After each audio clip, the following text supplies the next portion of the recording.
Hello everybody and welcome to the United Stand Monday morning show. I've got the day correct today, Monday morning. Welcome everyone and welcome to the show. As you can see from the headline, we are going to be discussing Bellingham along with another midfielder as well.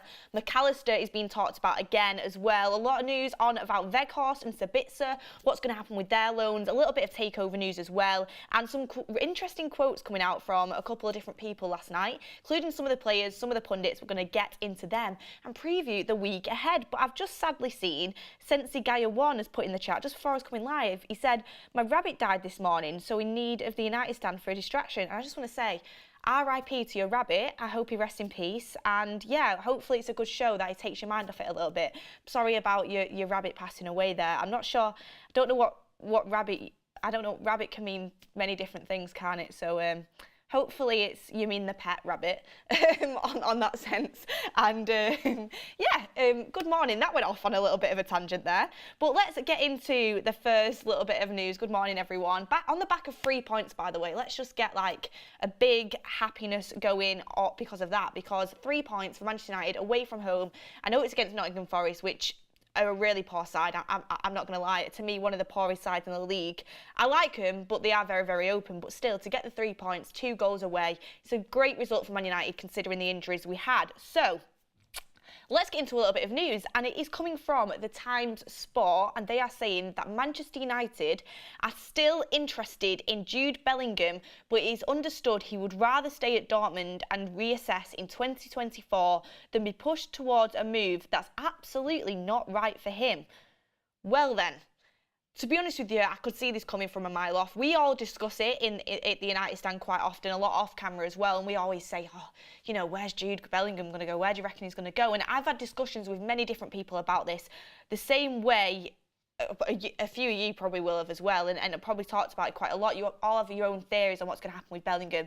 I've always seen him going to Liverpool, sadly. You know, you can just see them singing Hey Jude. You can just sense it from. I know people say it doesn't really matter who he hangs out with behind the scenes, but you can see it when he's posting pictures with Henderson, when he's posting pictures with Trent.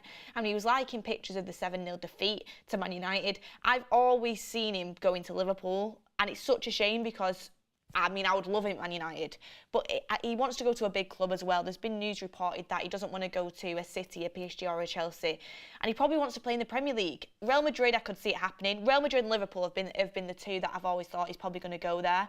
So to stay at Dortmund for another year, because I think it's because Liverpool can't afford him this year with everything that they need to reinvest in.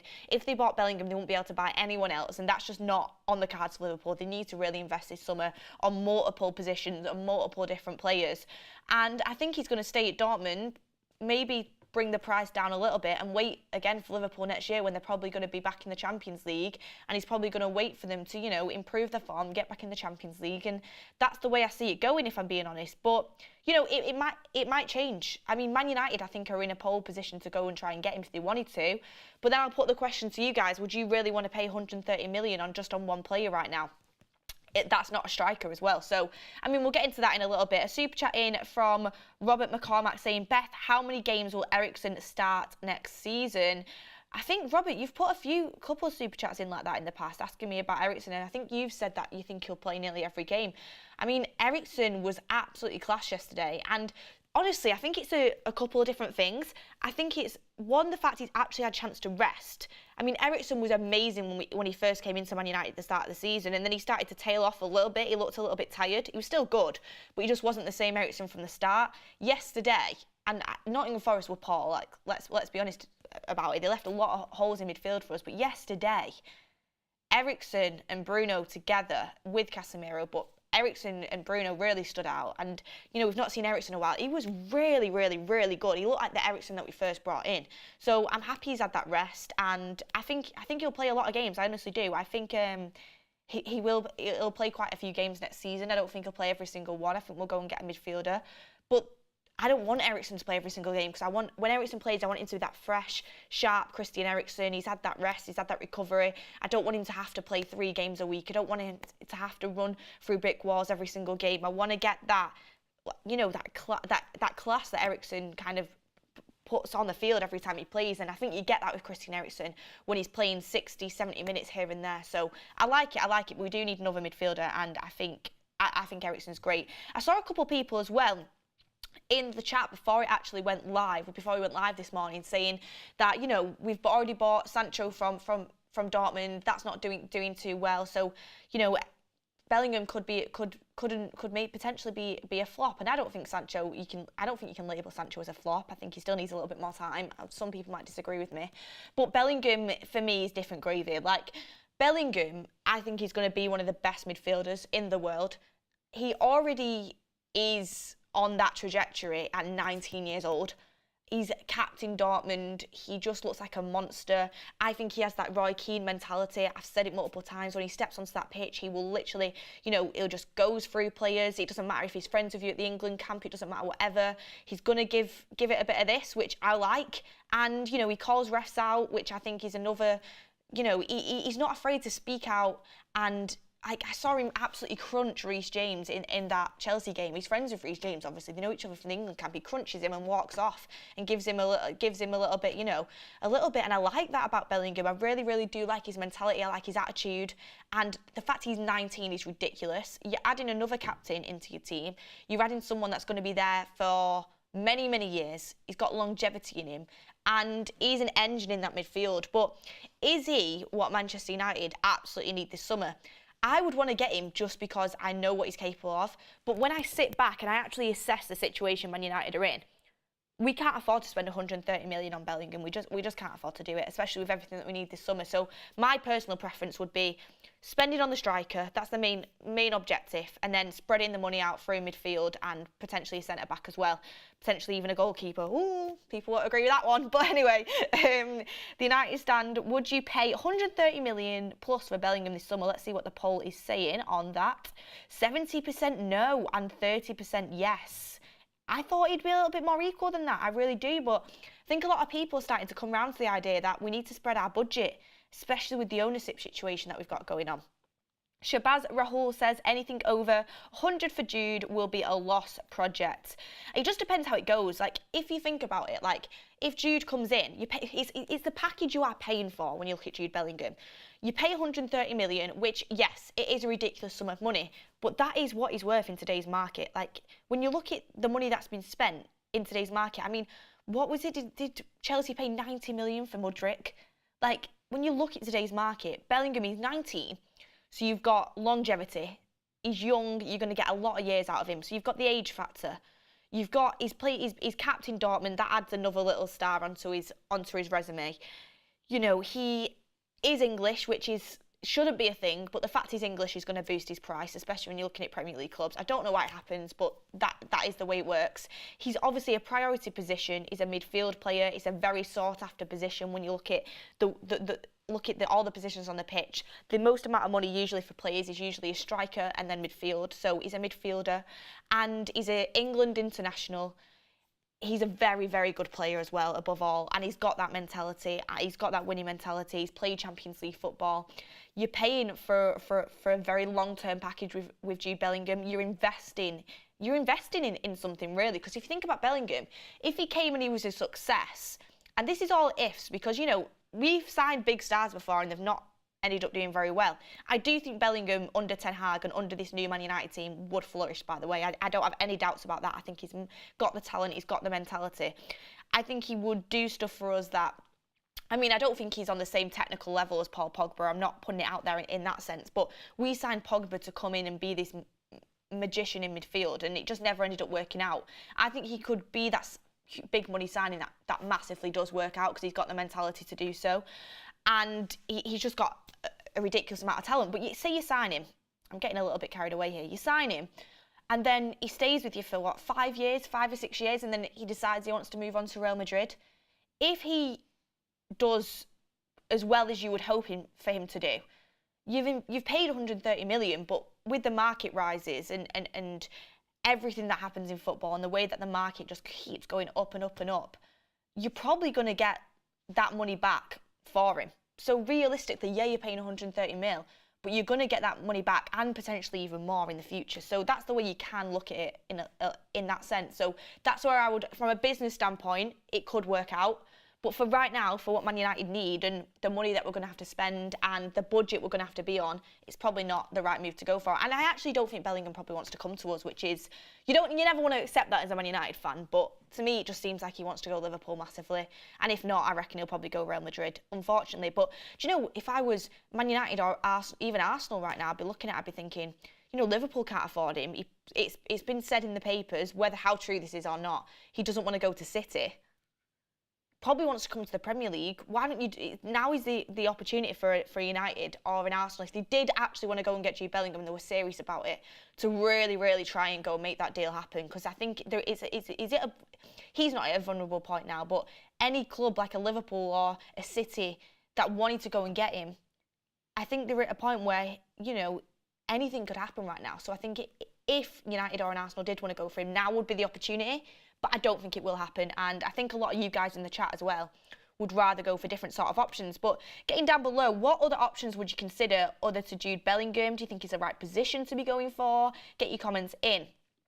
And another little bit of news that I didn't read out, but while we're talking on the Bellingham stuff, I'll get it out there. From The Times, again, Dortmund can anticipate an auction for Jude Bellingham as he has no buyout clause. His price is expected to be north of 130 million once fees are factored in. However, his destination will be Bellingham's choice, not his club's. So again, Bellingham is going to decide where he wants to go. That's why I think Liverpool comes back into the equation. It's just always seemed to be that tie between them. And they're going to want to get as much money as they possibly can, and this is why he's going to go for a shed load of money. Because remember Haaland had that buyout clause? Like, they could have got so much more for Haaland, and City got him for an absolute steal in the end. I think they got him for around, was it like 50, 60 million? Something along them lines, which is ridiculous for a player like Erling Haaland. So they're going to want to make a lot of the money back on Jude Bellingham. I mean, imagine if United would have got him when they showed him around Carrington.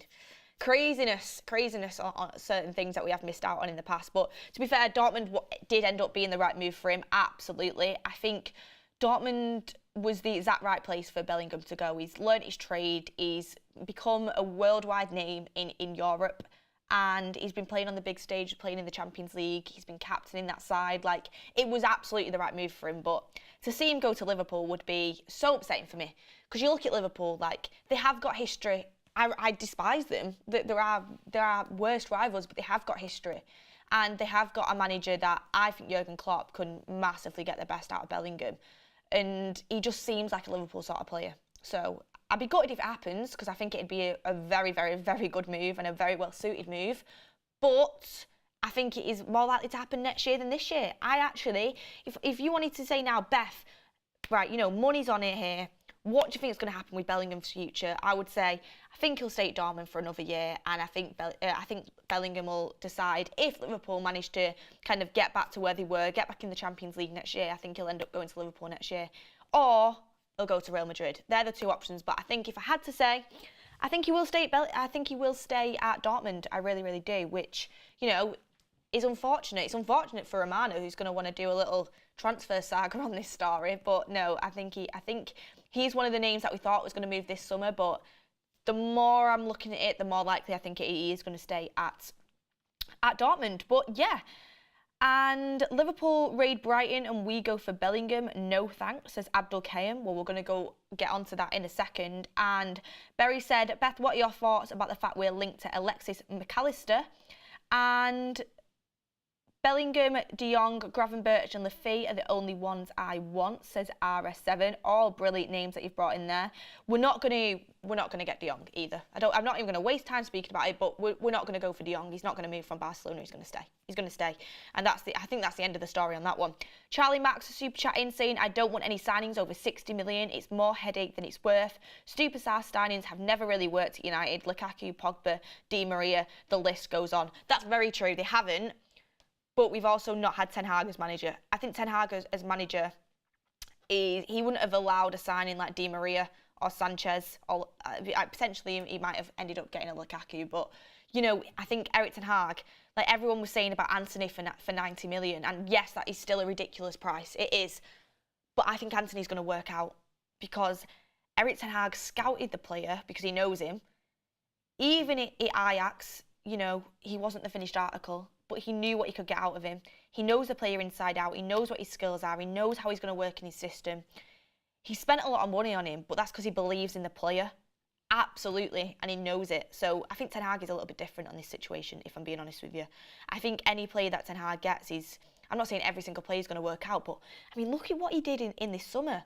Like Malacia, yeah, he had a bad game the other night, but for 40 million, I think as a squad left back has been brilliant signing. Eriksen on a free. The fact we managed to get him is excellent. Excellent addition. One of the best free signings I've seen, honestly. You look at Casemiro, yes, it was 70 million, but wow, what an impact he's had. Lisandro Martinez, everyone was saying, what? They're paying 60 million for a centre-back from Ajax that's 5'10", 5'9", even. One of the signings of the season, unbelievable. Look at Anthony, yes, it was ridiculous money. It was too much money. But he's really starting to come good the last couple of games, and you can see the potential and he's 22 years old. So Erik ten Hag's had a really good track record with signing, so I do trust him, whatever direction he decides to go in. But anyway, let's move on to the next midfielder. And again, this is coming from Fabrizio Romano, and it is that Alexis Mac Allister's camp are considering a summer move and hopes for an early transfer. MUFC and Liverpool will speak to him soon. Why are Liverpool involved in all our transfers? It's really, really annoying me. But I've got a different take on this subject, which is, it's not contradictory because they make a little bit of different sense, but I'm going to explain it to you in a second. And it's something I actually disagree with what Mark was saying on a show the other day. Mark was saying that he thinks Liverpool and Chelsea have a much better chance at getting Mac Allister than us, and I completely disagree with that statement. I'm gonna let you know why. But first of all, get in the chat what you think about this. Early transfer already is ticking a box for me. I don't want to be waiting till the last week of August. I want to get a transfer in early doors. I want him to be on the pre-season tour. I want to see what it's about. So that checks a massive box. And I said a couple of weeks ago on a show, Brighton scouting is absolutely ridiculous. And a few comments were like, Beth, you know they've changed the scouts. You know they've changed the scouts. Yes, I do know they've changed the scouts, but they're still doing bits. Like, who's this Paraguayan that they've just bought? I mean, I can't remember his name, but that goal he scored in the last game, like, and even his play, and he came on in the second half, he was brilliant. They keep signing absolute gems from all over the world. And I said, Man United need to go and get whatever scouting network they've got going on and completely emulate it. The way Arteta's just gone into City, gone under Pep, and just taken that mould and just imprinted it onto Arsenal. We need to do that with Brighton's scouting network somehow. We need a little heist, get in there, realise what they're doing with the scouting network, poach a couple people, bring them over, because ridiculous what they're doing, honestly. Brighton, I mean, everyone thought it was going to be the end of the world when they lost Graham Potter. Even the manager, the signing of managers has been, like, chef's kiss, amazing. If you think about it, like, do you remember Graham Souness? De Zerbi's just gone and looked up on Google what he knows about Brighton. I don't know why they're getting this guy. He won't last long. Like, he's only managed, I can't remember what it was at the time, but he ended up leaving there. Like, he's not a good manager. Like, when Souness started saying he's not a good manager, that's when I knew he was going to be successful, because whatever he says, it's going to be the opposite. So, I mean, the management appointment was unbelievable, and the talent that they've got into Brighton is brilliant. And I'm worried about the FA Cup next week. I'm going to be honest, I am worried. But on Alexis Mac Allister, again, he's definitely going to move. And when I was looking at Mac Allister, the one thing I couldn't wrap my head around, I thought he was like 26, 27, 28. Mac Allister's 24 years old, so you're going to get a lot of time out of him. He looks a little bit older, no offence, he does. But in the World Cup, I remember watching Argentina, and he was a vital cog in that midfield. He was brilliant. I think for Brighton, he's been great this season. I'm going to be honest, it's not a transfer that I would, be absolutely buzzing about for days on end, but it's a transfer that is needed at Man United, and I think would be a really great signing depending on the price tag.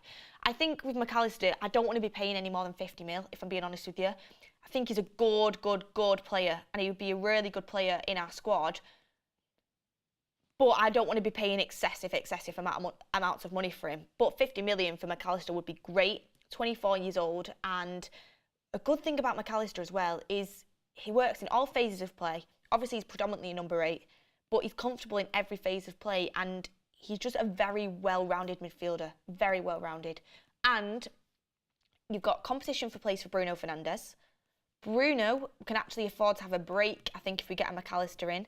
So I think it'd be a great signing all round. I can definitely see a Liverpool and a Chelsea kind of going for him, like what has been reported by Romano. But oh yeah, I said I was going to say why I think Mark was wrong. Calling Mark out after he keeps calling me out about De Gea. Honestly, I'm joking. But no, he said that the way we strategise transfers isn't good, and our transfer team's rubbish, which is essentially why Liverpool or Chelsea would beat us to it.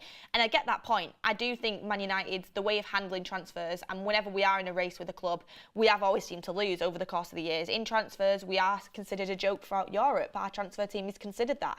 Completely agree with that point. But when you look at Mac Allister and you look at his prospects, he's just won a World Cup. He's a good player. He's playing well for Brighton. And you look, if you're Mac Allister right now, first of all, Chelsea, I'm just going to rule them out straight away. Why on earth you would want to go to Chelsea, I have no idea. They've got an oversaturated squad. Todd Bowley, I'm telling you, doesn't have a clue what he's doing. And I just don't see them improving under that ownership. Ownership is a massive, massive thing. People go on about the Glazers. It's a huge, huge thing. Like we've seen throughout the Glazers. Other fan bases haven't realised it when it comes to United. Now Todd Bowley's coming in. Yeah, he's spending shed loads of money, but he doesn't know what he's doing. I mean, it's a massive, massive thing. It's a massive, massive thing. All I can say with Todd Bowley, at least he's got ambition, unlike the Glazers. But he doesn't know. He doesn't know what he's doing in terms of footballing sense. He needs to employ the right people. Anyway, it's not a Chelsea show. But I would avoid Chelsea because oversaturated. Todd Bowley doesn't know what he's doing. They don't even know what manager they're getting yet. And last but not least, they're not going to have any European football whatsoever. It is a long journey back for Chelsea, in my opinion. So Chelsea, I think, is off the cards. Like you look at everyone they've bought. Like you're not guaranteed of getting in that team. Plus, it's just completely oversaturated. You might not even be registered. You know, you turn up to Chelsea. Sorry, you're not registered now. They've had to not register certain players. So, yeah, I would avoid Chelsea. Liverpool is a more tempting prospect, but I think Man United is definitely more of Man United is definitely the more attractive club to go to out of Liverpool or United right now, and the reason being is Liverpool aren't going to get Champions League football. They're just not going to. They might get Europa League, but they're not going to get Champions League football at this point in the season. So no Champions League. If you're a player like Mac Allister, you're 24, you're leaving Brighton, you've just won a World Cup, you're going to want to be playing in Champions League football. Second of all, the ownership situation. If we know, we do know Man United is going to either be sold or he's going to have a investment stake. But if we know what the result is to do with the ownership at that point, fresh owners that are going to be really, really ambitious.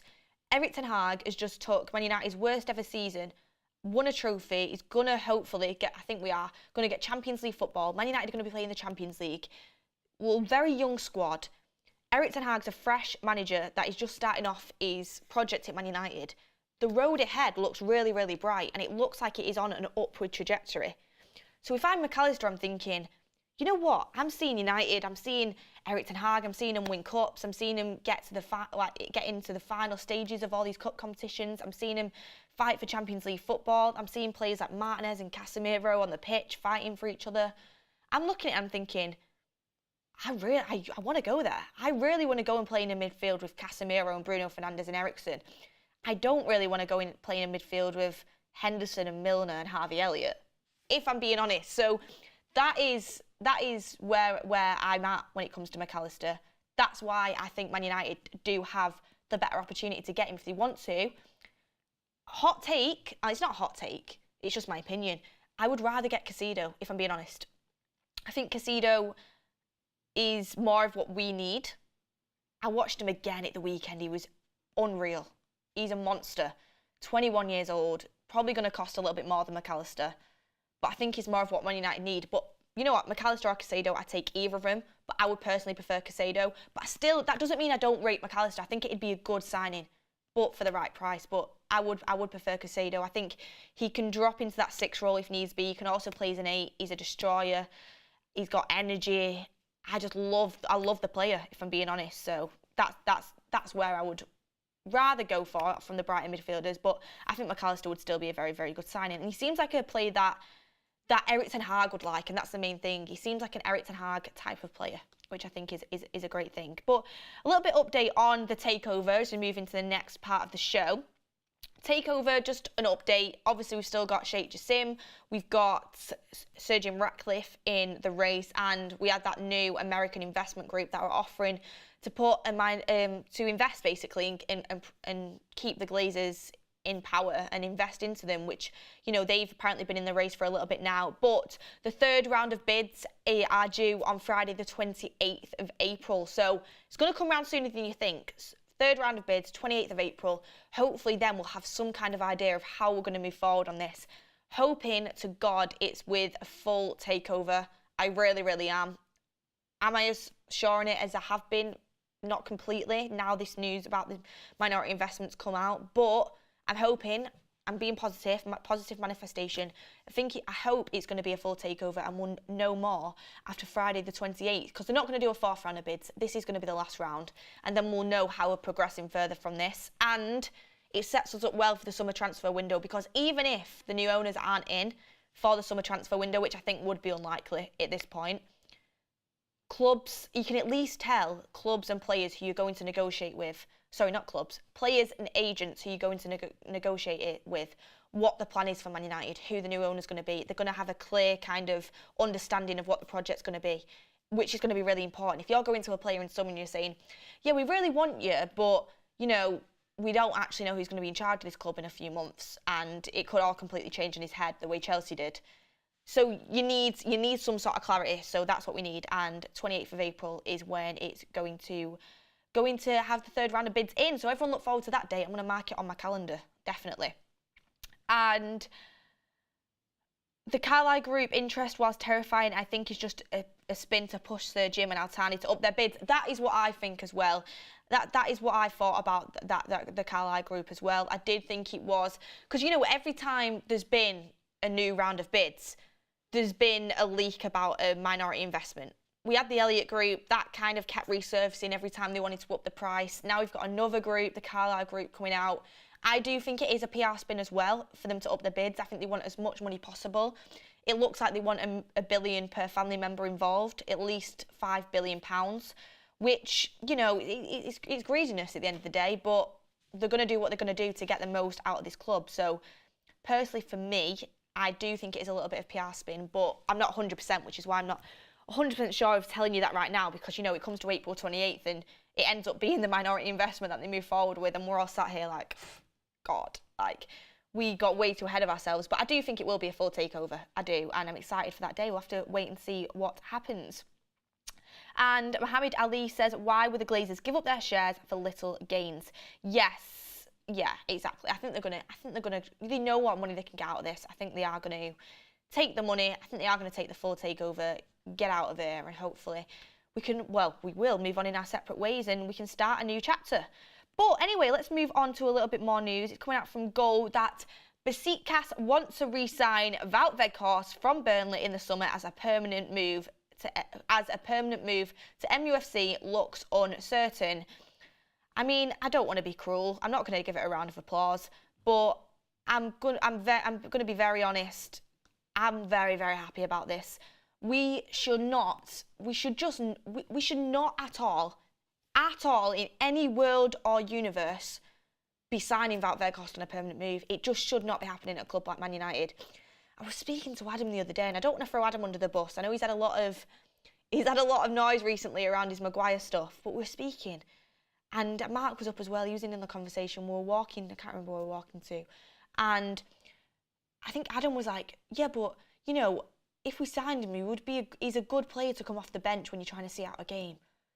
I was like, Adam, come on. He's not even a bench player, in my opinion. If you're looking for if I'm looking for someone to see out the game, I'm looking at a defender. I'm looking at a striker here, a striker. When we took Marcel off yesterday, I was gutted. We had to take Marcel off because he can't play a full game. But Wout Weghorst coming on, it just tells the other team, like, it gives the other team a little bit of relief, I think, because, you know, he's not getting close to a goal in a month for Sundays. And again, to me as a viewer, I just think, oh, you know, I know he's not going to score. To be fair, his run for the movement for the Diallo goal was actually really good. He did take the defenders away from Diallo on that goal. It was a good little piece of play, but he's just so slow. The worst player, I think, in the squad. And I feel bad saying it because he seems like a really, really nice guy, and I'm really, really happy for what he brought in to the team. He's given United Stand interviews before, and he seems like a really, really nice guy. His pressing has been great at times. His running's been good, and he did fill a gap for us. He did. Like, I'm not completely being 100% negative or bad on this, but we should not, as a series top club, be looking to sign Wout Weghorst in the summer. We just shouldn't be doing it. We need quality. Like, remember when we used to bring Cavani off the bench, for God's sake? Like, that's the type of player you want to be bringing off the bench. Or even, for example, say if we bought like a top striker, bringing Marcel off the bench, because I would absolutely keep Marcel. Imagine having like a Harry Kane or an Osimhen starting up front, and then you've got a Marcel to bring on. Like, that's what you call a top team. Or you've got, for example, I don't know, you've got a top striker on the pitch, and then you've got an Evan Ferguson to bring on, a young player that's learning his trade. That's what United should be doing. You've got to be playing players that either have the potential to be top level or already are top level in all aspects. This is a squad game right now. To win trophies, Man City have proved it is a squad game. Like, for example, you've got Man City. They've got Haaland, best goal scorer in Europe right now. Best goal scorer in Europe. He's incredible. He's a robot. We all know that. They bring him off. They've got Alvarez coming on. World Cup winner. Young, fresh, brilliant player. Man United, they've got Wout Weghorst either starting, which absolutely should be a no-go right now. That Erik ten Hag seemed to kind of come around to the fact that he shouldn't be starting games. Now Martial's back. But bringing him off the bench is even not really what you want to be doing. I think it just kills momentum for me in the attacking third. We just look so much better with a more fluid front three. So I wouldn't be going anywhere near to sign him in the summer. I appreciate what he came in and did for us because, you know, Martial was unfit and he did serve a purpose and he did do some good things. Like, it wasn't all negative, but we shouldn't be looking to sign him. But this is the thing. I can appreciate Wout Weghorst, say thank you for coming in, thank you for filling this position when we're in a real struggle. But unfortunately, we won't need your services any longer. Plus, he's like 30 to 31. So, like, it's not even as if he's going to be getting any better. And as well, you can't teach pace. I've said that about Maguire. I don't want someone that is as slow as that. Anyway, I don't want to keep going on about him. But it just isn't the direction we should go in for. Absolutely not. We shouldn't be signing him. And, you know, Besiktas looking to re-sign him just shows the level he's at, really. And, you know, good luck to him at Besiktas. I think he'd be, obviously, he was good there. I wish him well. I do wish him well. Black Wolf says, Beth, is Tusk coming to the US during the summer? Yes, they will be.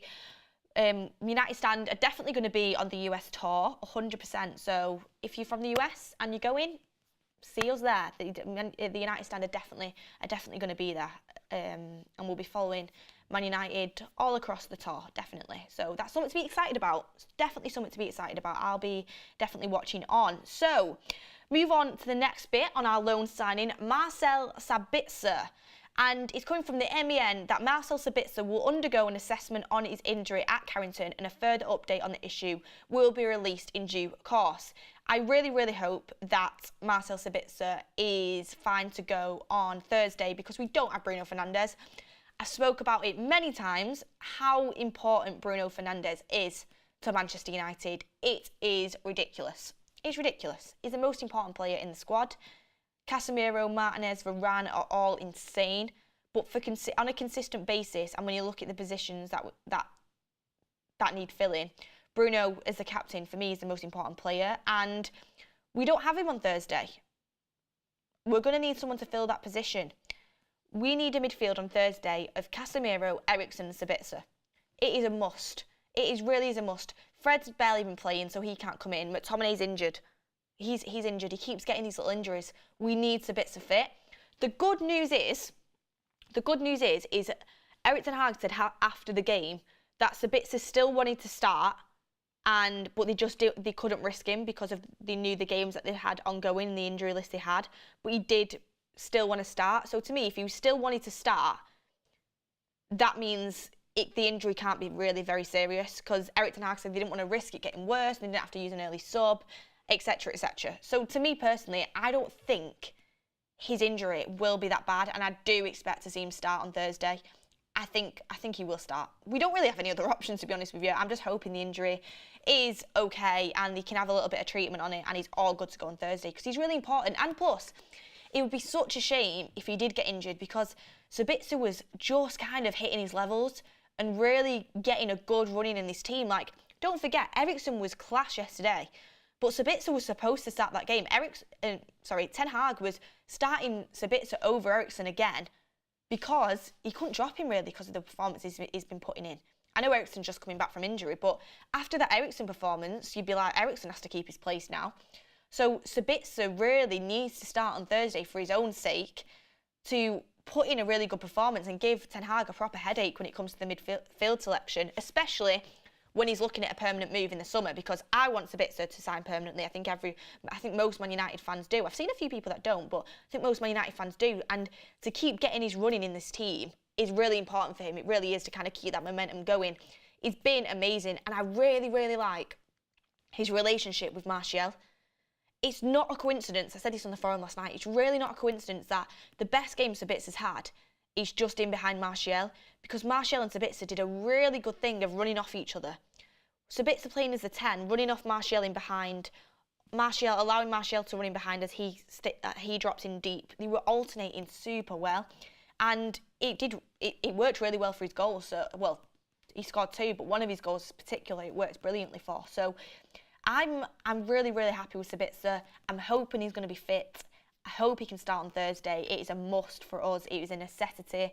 We're already missing Bruno Fernandes, which is going to be a huge, huge miss. We need someone who can step in there of quality.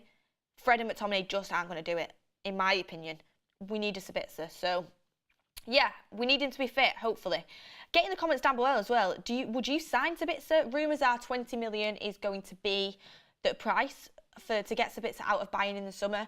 Do you want to sign Marcel Sabitzer on a permanent? I'm pretty sure most of you will, but I've heard of a couple of people saying potentially not, but I definitely want to sign him. He looks brilliant. Yeah, a lot of people are already saying yes. And NN says, if he's injury prone, no. I don't think he's injury prone. He's had a couple of niggles, but they've only been short little niggles. He's not been out of the team for a long period of time. Aravin says, Martial has to start finishing though. He's back linking up well, but he's got to start scoring. I need him.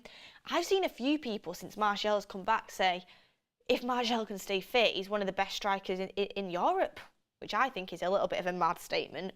I think Martial as a player is absolutely incredible. And I want him to stay fit. I want him to stay at Manchester United because I think as a player, he's incredible.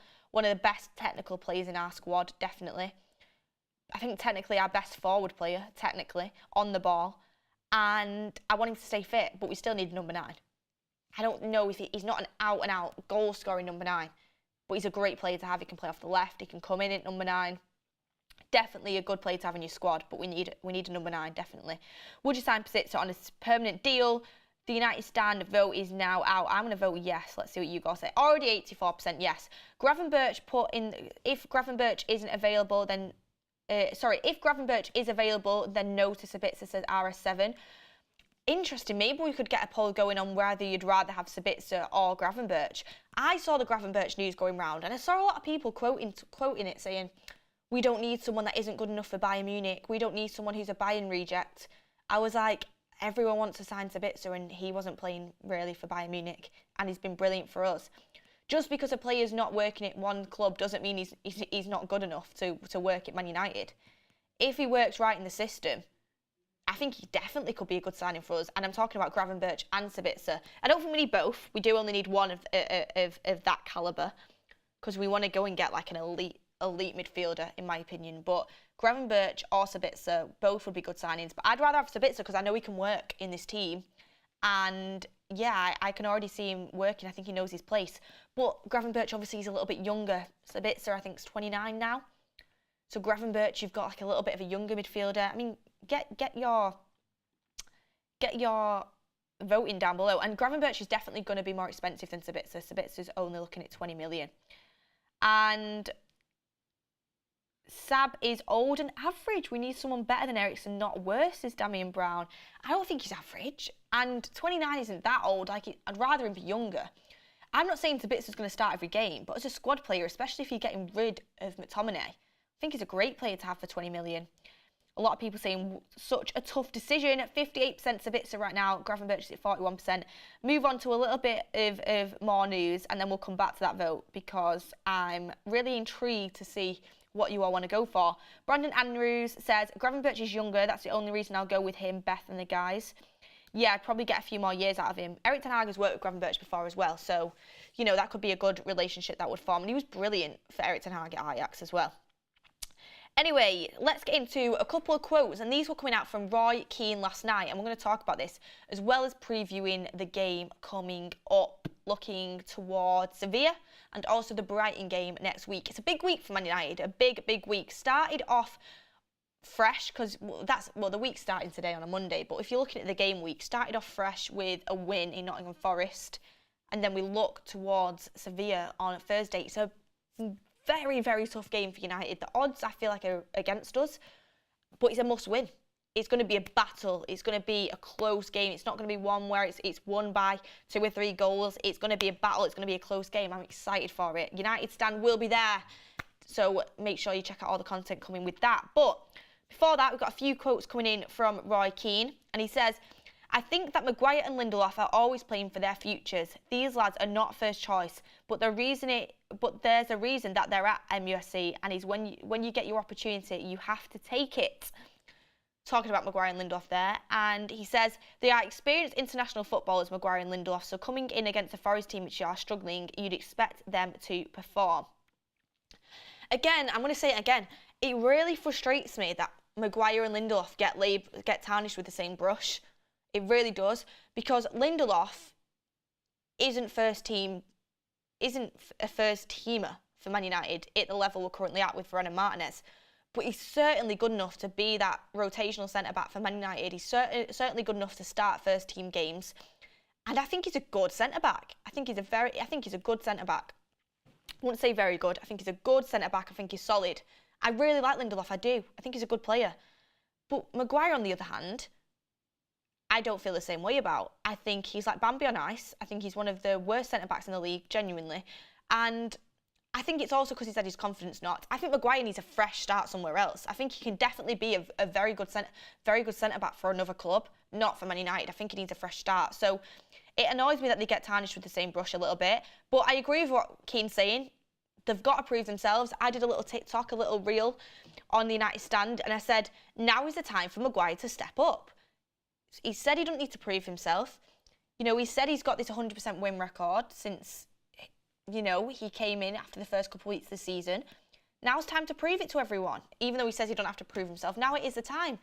Go and take us to finals of these cups as the captain of Man United. Go and keeping clean sheets, because even though he had a bad performance yesterday, still kept a clean sheet. So, you know, get away with it. I'm fine with that. As long as we keep clean sheet and as long as we win games, that's all good.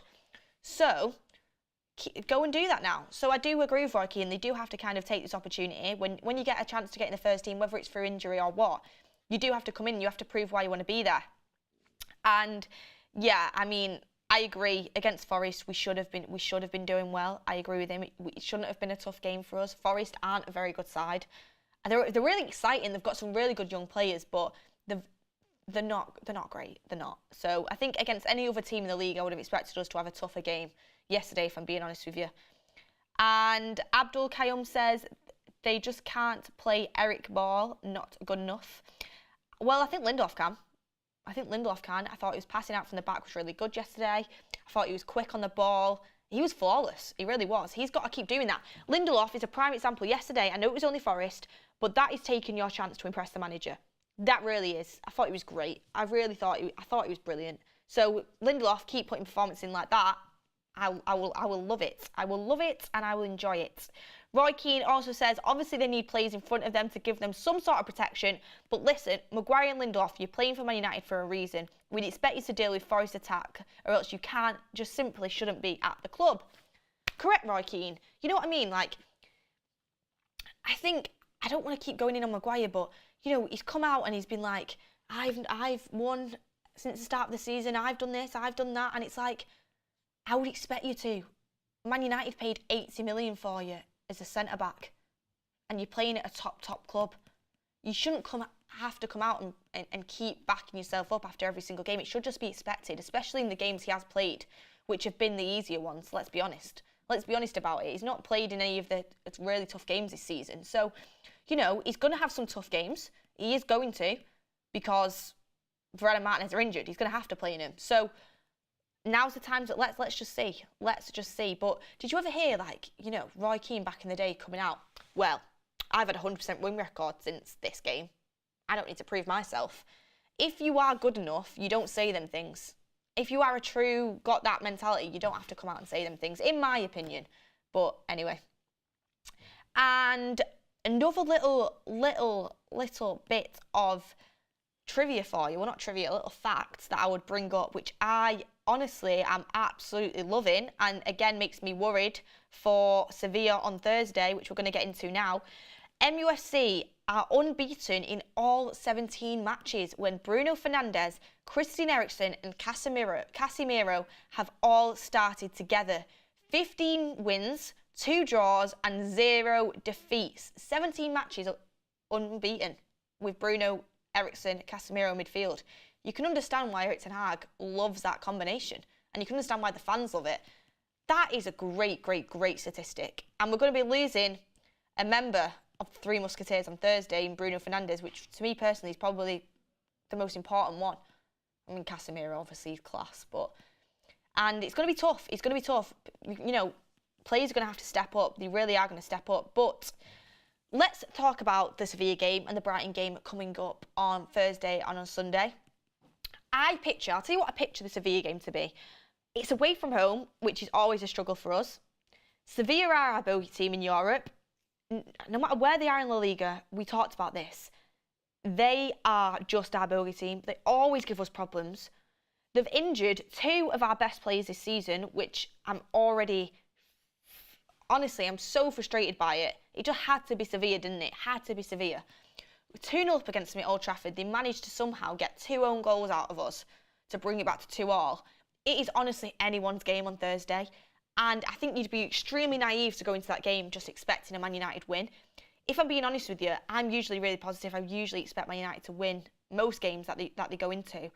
But on Thursday, I'm very worried about that game without Bruno Fernandes. Obviously, it gives Bruno a chance to have a rest, but we massively need him. Sabitzer's going to have to be back fit and going to have to be firing that midfield. Eriksen's going to be on his best form. Thankfully, he got a game in him yesterday, which he was class. If he brings that sort of levels to Sevilla, we're loving that. Casemiro's going to have to be on it, which he always seems to be. But the main point is, we need Luke Shaw back. We need Luke Shaw back. If Luke Shaw's back, actually, let's have a little see in the comments. If Luke Shaw is back for Thursday, would you play him centre-back or would you play him left-back? Because I loved Diallo at left-back and Wan-Bissaka right-back. I really did. So I'd be tempted to play Diallo left-back, Luke Shaw on the left-sided centre-back, Lindelof right-sided centre-back, and Wan-Bissaka as right-back. That's what I'd be tempted to do, honestly.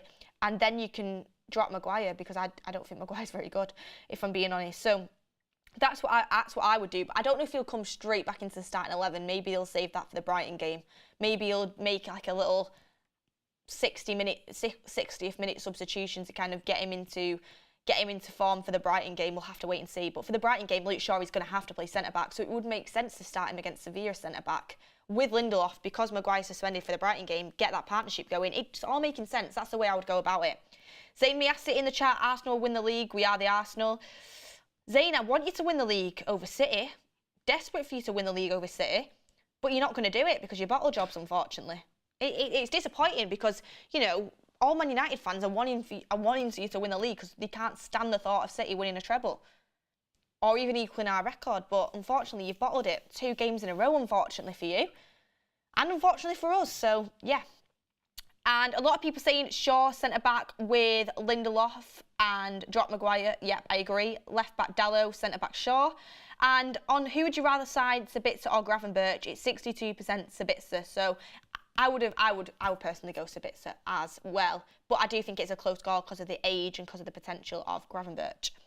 Luke and Lindelof to get ready for Brighton. Left-back as Left back and right back as per Nottingham Forest. Yeah, I agree. I think our back four for Sevilla should be Diallo left back, Lindelof right-sided centre-back, Luke Shaw left-sided centre-back, and Aaron Wan-Bissaka right back. You can't drop Diallo. You can't drop Wan-Bissaka. Definitely not. Them two are playing well. Diallo played really well as left back last game. Wan-Bissaka's been playing brilliantly for weeks now. Lindelof had a flawless performance against Forest. Luke Shaw has to come back in for the Brighton game, and because he's better than Maguire. Maguire has to be dropped. And how mad is it, really, after everything that's been happening surrounding Maguire and like the comments that have come out, that that Varane and Martinez are both going to be unfit to play, and he still probably isn't going to start in the starting 11. It's a little bit, it's mad, isn't it, that you paid 80 mil for a centre-back and he's probably still not going to play, even though Varane and Martinez are injured. So, yeah, we'll have to wait and see, but that's what I would go for, and I think Ten Hag will do it as well, especially preparing for the Brighton game. You're looking at the attack. Rashford, will he be back? I'm hoping so. I think we need Rashford and Martial link up. If he is back, he's going to start on the bench, I think. So if you start that front three of Sancho, Martial and Anthony, you can bring Martial off for Rashford, or you can bring Sancho off for Rashford, because we know Martial can't do full 90 minutes. But also I really like the Martial-Rashford connection, so it'd be nice to have a little bit of a spell of that. But Rashford, hopefully, you're going to be able to use him off the bench.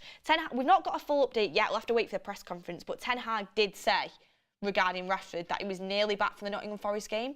So I assume if he was nearly back for the Nottingham Forest game, I reckon he just thought, you know what, Rashford, you could potentially come back today off the bench, but we're not even going to bother risking you, because I think we've got the capabilities to beat Forest. I think we have. So Rashford, stay at home, keep resting up, make sure you are ready for Sevilla, because we need to go to Sevilla and we need to go and beat them. We can't have Sevilla winning this game again. We really can't. So rest up. You're going to be a massively important character in that game. And you know what he could be? Because you look at Sevilla, it's going to be a tough game. Say we go in at half-time and it's 0-0, or it's 1-1, or Man United, or even potentially, even if we're 1-0 down, God forbid. If you've got Rashford as that little superpower off the bench, really. It's like Thanos having another one of his gems, and you've got time to still get that in there. And you've got Rashford to bring off the bench. I mean, we saw it at Wolves, what an impact he can make. I mean, Rashford should be starting, of course. I think he's one of our best players. But off the bench, he can be such a good impact sub. He can be such a good impact sub against tired legs, his pace, the hunger he has, the strength he's now gained. It could be a real asset for us to have off the bench. So let's hope he is there. The only thing is, Infinity Stones, not Infinity Gems, yeah. But the only thing is, he doesn't have Bruno to feed them passes to him. But the good thing is we have Eriksen back, who can. So, it's all bittersweet at the moment. It's like 2 step forwards, 1 step back at this moment in time for United, or 1 step forward, 2 steps back with the amount of injuries that we've had. But then we also have got a couple of people fit. I'm excited for Garnacho to come back as well. He's been a massive miss for us. So we need some updates from Erik ten Hag on the injury front of things. But we're managing right now. We're managing. And that Sevilla game is going to be a real test. It's going to be a real test of character.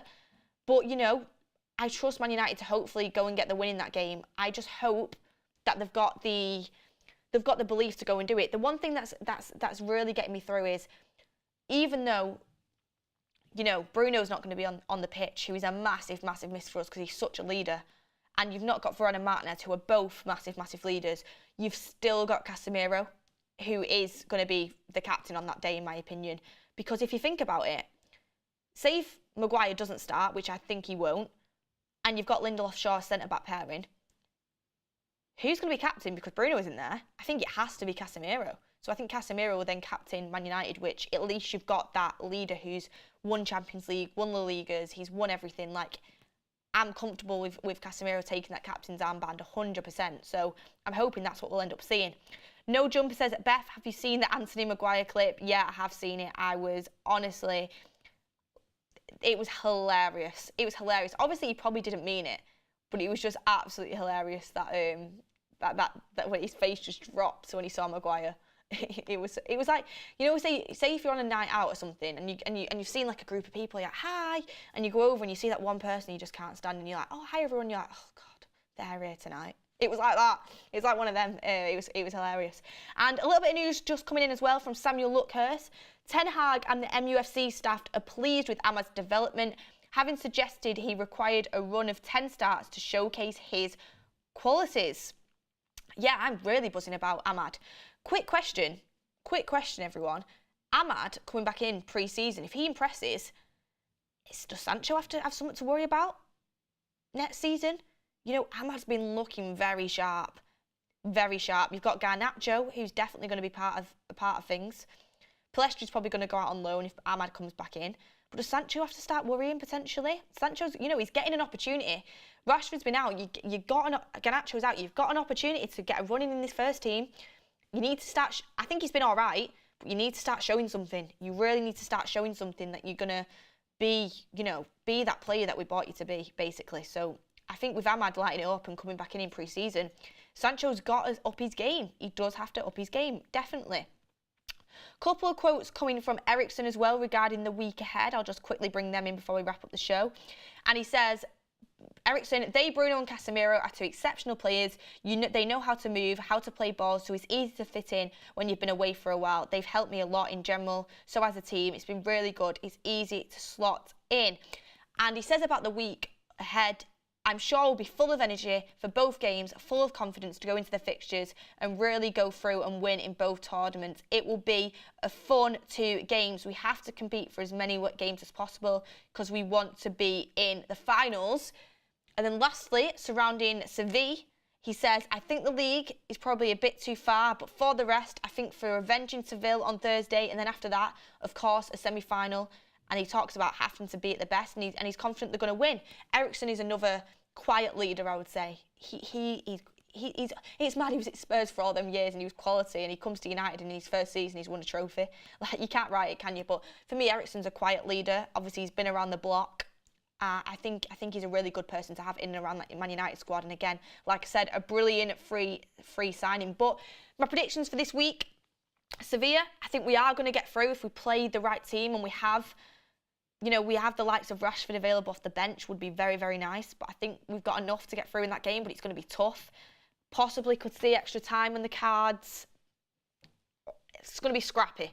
It's going to be really, really scrappy, but I see us getting through. Sunday against Brighton, I'm worried. I'm worried. Brighton look brilliant at the moment. I mean, they've got Casado, they've got Mac Allister, they've got Solly March. I mean, they've got some brilliant players. I mean, Evan Ferguson's injured, but even Danny Welbeck's doing it for him. I mean, Ricky's buzzing about it. You've got Matoma. To be fair, I think Wan-Bissaka locks Matoma down. Matoma's been class, but I know Wan-Bissaka, and I just think he locks Matoma down. So, you know, and they've got a very, very, very good team and a very good manager. It is going to be tough at Wembley. They'll have confidence that they can go in and beat us, especially with the injuries we've got. We've got to step into Wembley the way we did when we were against Newcastle. Newcastle are a very good team. But we stepped into Wembley. Casemiro had an absolute blinder. The leaders stood up and were counted for. And we won the game pretty comfortably, if I'm being honest with you. We've got to try and do that. I think Brighton will be a harder game because of a couple of injuries we have. But, you know, we're going to have a midfield 3 of Bruno, Eriksen, Casemiro. Luke Shaw, hopefully, is going to be back. The only real miss we have is in the defence at that point. Hopefully, Rashford will be back. In the defence, we might be a little bit shakier. But if Lindelof and Shaw play, I'll be a lot more confident. So, yeah, I'm confident we can get through this week. It's going to be really tough. This week could go 1 or 2 ways. Or 1 or 3 ways. We either, you know, win 1 and lose 1, which, you know, in that eyes, you're still in 1 competition. So you're like, yes, we've still got the opportunity at a trophy this season. Hopefully, like the FA Cup, we can potentially steal that off City to stop them from potentially winning a treble. So that would be nice. But also the Europa League, I would prefer to win personally. Then when I look at the FA Cup, I'm like, we need to stop City. So it's kind of double-edged sword on that one. Or we really struggle this week and we go out of both competitions, but we don't want to talk about that. Or we struggle, but because we are going to struggle no matter what, but we managed to get through, still in the FA Cup, still in the Europa League, onto the final of the FA Cup and onto the semi-final of the Europa League. I'm going to predict something here. If we get past Sevilla on Thursday, I think we'll win the Europa League. I still think, I've said I think we're going to win the Europa League for quite a while now. Sevilla's going to be a massive test with the injuries we've got. If we beat them, I think we're going to win the Europa League. I do. I think we'll get past our next opponents and I think we'll win the Europa League. FA Cup, on the other hand, if we manage to beat Brighton, which will be a tough ask, City are going to be... It's going to be ridiculously tough in the final. I'm not 100% on that one, if I'm being honest. But look, everyone, thank you for tuning into the show today. I'll end it on this quote from Marcel Sabitzer saying, "Without the struggle, there is no growth." Exactly. And NN says, "Mitoma will get shafted to right wing after being bullied by Aaron Wan-Bissaka." Yeah, well, I don't think that'll happen. I think Mitoma will stay there. So... yeah, it is what it is, but thank you everyone for watching the show. Let's back the Reds. Let's support this team throughout this week. Hopefully get some injury updates from Ten Hag for his press conferences this week. The United stand will be there. The United stand will be in Sevilla, so get ready for all the content. Ricky's over there as well. Going to get him on a couple of shows, get him on a couple of interviews. But thank you everyone for watching the show. A really exciting, tough week for Man United. I feel like I say that every week, but this week it really is.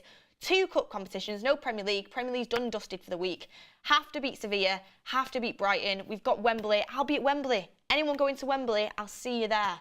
Make sure you come and say hello. But thank you everyone for watching the show. Let's get behind Manchester United this week. Hopefully it's going to be a positive week. Have a great rest of your day. Make sure you like the interview. Make sure you like the show on your way out, and make sure you subscribe to the channel if you haven't already. Have a great day, everyone. We'll see you on the next one.